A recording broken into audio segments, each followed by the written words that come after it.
ভলগা two Brahmaputra cycling এক্সপিডিশ্যন আৰু তাৰ পৰা 6খন দেশ অতিক্ৰম কৰি আহি তেওঁ যোৱা 19 দিনৰ পৰা সাইক্লিং কৰি আজি আহি তেওঁ গুৱাহাটীত উপস্থিত হৈছে।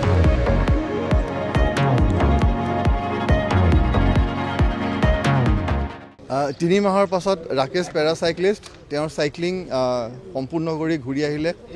ভলগাৰ পৰা ব্ৰহ্মপুত্ৰলৈ সাইকেল চলালে। আমি 3 মাহৰ আগতে ৰাকেশক ইয়াৰ পৰাই আমি ফ্লেগ অফ কৰিছিলোঁ আৰু তেতিয়া সকলোৱে ভাবিছিল যে কেনেকৈ 3 মাহ সাইকেল চলাই থাকিব আৰু কাৰণ তেওঁ এজন পেৰাচাইক্লিষ্ট, কিন্তু সেই অসম্ভৱক সম্ভৱ কৰি ৰাকেশে দেখুৱালে। ৰাকেশ আচলতে এজন সাইক্লিষ্টেই নহয়, ৰাকেশ আচলতে আমাৰ সকলোৰে বাবে ৰাকেশে আশা লৈ আনিছে। ৰাকেশে সকলোৰে কাৰণে মানুহে ইচ্ছা কৰিলে কি কৰিব পাৰি আৰু একোৱেই যে মানুহৰ কাৰণে অসম্ভৱ নহয় সেয়া পুনৰবাৰ প্ৰতীয়মান কৰিলে।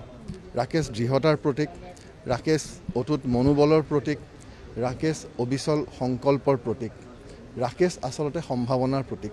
ৰাকেশে আমাক সকলোকে গৌৰৱান্বিত কৰিছে। আমি আশা কৰিছোঁ ৰাকেশে এনেদৰে তেওঁ যিবিলাক প্ৰত্যাহ্বানমূলক কাম গ্ৰহণ কৰি আহিছে আৰু নতুন কাম কৰি যাব আৰু সকলোকে অনুপ্ৰাণিত কৰিব আৰু অসমবাসীক গৌৰৱান্বিত কৰিব।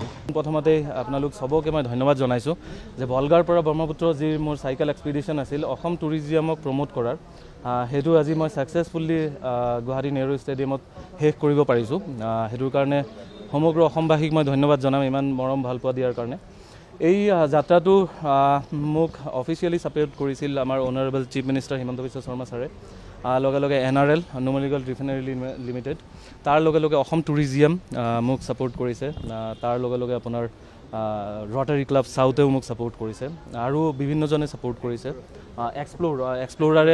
এক্সপ্ল'ৰাৰ্ছে মোক এই এক্সপিডিশ্যনত মানে অৰ্গেনাইজ কৰাৰ গোটেইখিনি ছাপোৰ্ট কৰিছে আৰু স্পেচিয়েলি মোৰ দাদা প্ৰণয় দা, তেখেতে মোৰ মেণ্টৰ হৈ মোৰ দেউতাৰ নিচিনা তেখেতে 8 দিন মোক গাইড কৰি মোক মেণ্টেলি ছাপোৰ্ট কৰি এই যাত্ৰাত মানে সম্ভৱ কৰি তুলিছে। এই যাত্ৰা মস্কো ইণ্ডিয়ান এম্বেচিৰ পৰা ষ্টাৰ্ট হৈছিল। তাৰ পৰা মই ৰাছিয়াৰ পৰা কাজাকিস্তান, উজবেকিস্তান, আফগানিস্তানৰ পৰা মই ফ্লাইট লৈ আপোনাৰ নেপাললৈকে আহিছোঁ। নেপালৰ পৰা আকৌ চাইকেল যাত্ৰা ষ্টাৰ্ট কৰি মই আজি ইয়াতে পাইছোঁ। এতিয়া এই যাত্ৰাত প্ৰথম লক্ষ্য আছিল যে অসম টুৰিজিমক প্ৰমোট কৰা। এইটো ইমান সহজ নাছিল। মই ইয়াৰ পৰা যিমানখিনি ভাবি গৈছিলোঁ যে খুব সহজ হ'ব, কাৰণ কি জিঅ'গ্ৰাফিকেলি তাৰ কোনো নলেজ নাছিল মোৰ। জাষ্ট মোৰ গুগলৰ পৰা মই চাই কিনে সেইটো কৰিছিলোঁ আৰু সেইটো নাজানো এইটো মানে মই কৰিব পাৰিছোঁ, বেলেগে কৰিব পাৰিব কি নোৱাৰিব, কিন্তু ৰিকুৱেষ্ট কৰিম যেতিয়াই মানুহ কেতিয়াবা যায় অকণমান বেছিক নলেজ লৈ যাতে সেইবোৰ দেশত চাইক্লিং বা বেলেগ কিবা কৰিব যায়। অবষ্ট্ৰাগল এইবোৰ আছিল যে আপোনাৰ 3 ডিগ্ৰী চেলচিয়াছ 4 ডিগ্ৰী চেলচিয়াছ ৰাছিয়াত তেওঁলোকৰ এতিয়া বৰ্তমান সেইটো ছামাৰ টাইম বুলি কয়, কিন্তু সেইটো টাইমত মই ক'ম যে আমাৰ ইয়াৰ যিবোৰ ঠাণ্ডা হয় তাৰ 2-3 ডাবল বেছি ঠাণ্ডা আছিল। সেইটো জেগাত এটা চেলেঞ্জিং আছিল। তাৰপিছত যেতিয়া স্ন'ফলো পাইছিলোঁ তাতে, তাৰপিছত আপোনাৰ প্ৰণয় দাই সেইখিনিৰ পৰা মোক মস্কোৰ পৰা কাজানলৈকে চাইক্লিং কৰিছিল প্ৰায় 800 কিলোমিটাৰ 9 দিনত। তাৰ পৰা দাদাই আকৌ বেক কৰিছে। সেইটো যাত্ৰাত যেতিয়া মই আপোনাৰ কাজাকিস্তান সোমালোঁ তাতো মোটামুটি ঠাণ্ডা পালোঁ। তো ঠাণ্ডাৰ পৰা যেতিয়া মই উজবেকিস্তান সোমালোঁ তেতিয়া একদম দিন আৰু ৰাতি হৈ গ'ল। তাতে ষ্টাৰ্ট হৈ গ'ল আপোনাৰ মৰুভূমিৰ ষ্টাৰ্ট হৈ গ'ল, তাতে 45 ডিগ্ৰী পোৱা ষ্টাৰ্ট কৰিলোঁ।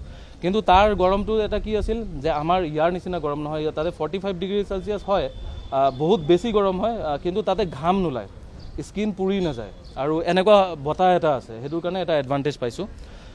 তাৰ পৰা মই আপোনাৰ কাজাকিস্তান চেছ কৰি আফগানিস্তানত আহিলোঁ। আফগানিস্তানত হ'ল এনেকুৱা, সেইটোতো মোৰ কল্পনাৰ বাহিৰত হৈ গ'ল আফগানিস্তান। তাতে আপোনাৰ সবেই জানে যে তালিবান গভৰ্ণমেণ্ট এতিয়া চলি আছে। যেতিয়াই মই আফগানিস্তানত সোমোৱাৰ টাইমতে তেনেকুৱা একো অসুবিধা পোৱা নাই।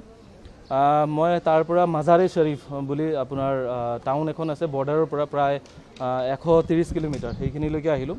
তেতিয়াই যেতিয়া মই বৰ্ডাৰ ক্ৰছ কৰি আছিলোঁ তেতিয়াই আফগানী পুলিচে মোক কৈছে যে তুমি তাৰ মাজাৰে শ্বৰীফৰ পৰা আৰু কাবুললৈকে তুমি যাব নোৱাৰিবা, কাৰণ কি তাতে ৰাস্তা যিবোৰ আছে তুমি চাইকেল কোনো পধ্যেই চলাব নোৱাৰিবা। সেইটো তেওঁলোকে অফিচিয়েলি মোক মানে এইটো জনাইছে।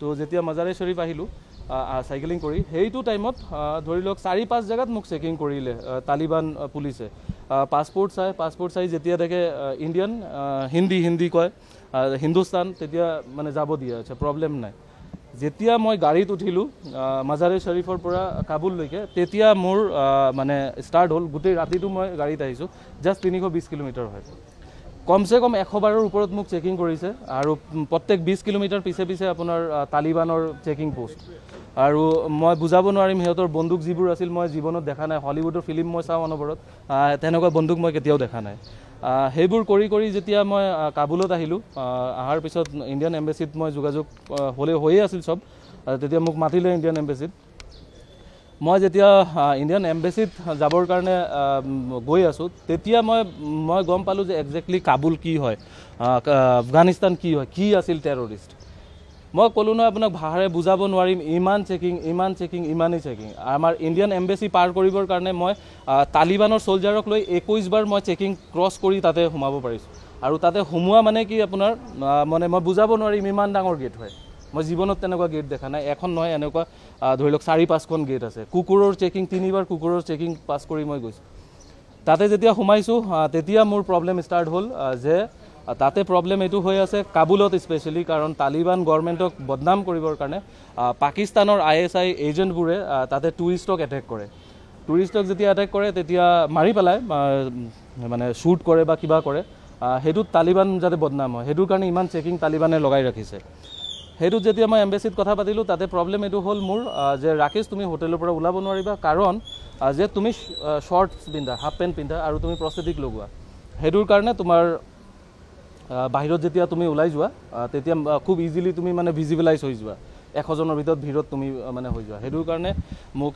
তাৰ পৰা তৎকালীনভাৱে মোক 2 দিনৰ ভিতৰত কাবুলৰ পৰা মোক নেপাল পঠাইছে আৰু নেপাল অহাৰ পিছত তেনেকৈ আকৌ নেপাল এম্বেচিৰ প্ৰগ্ৰাম কৰি মই যাত্ৰা এতিয়া ইয়াতে শেষ কৰিব পাৰিছোঁ আৰু ঘাট প্ৰতিঘাতটো মই শেষ কৰিব নোৱাৰিম কৈ কিনে মই আপোনালোকক সবকে সুন্দৰকৈ টাইম দি আপোনালোকক সবৰ চেনেলত মই আহিম আহি ধুনীয়াকৈ যিটো আমাৰ যাত্ৰাৰ বিষয় আছে মই সবকে অৱগত কৰিম এইটো এপ্ৰক্সলি আপোনাৰ ধৰি লওক 7,000 কিলোমিটাৰ হৈছে আৰু যদি চাইনাৰ ফালে আহিলোঁ হয় তেতিয়াহ'লে 9,000 to 10,000 কিলোমিটাৰ হ'লে হয় 6খন ইণ্ডিয়াক লৈ 6খন দেশ আছে 29 এপ্ৰিলৰ পৰা ষ্টাৰ্ট কৰিছিলোঁ আজি 13 জুলাই হয় আজি শেষ কৰিছিলোঁ Russia Kazakhstan Uzbekistan Afghanistan Nepal India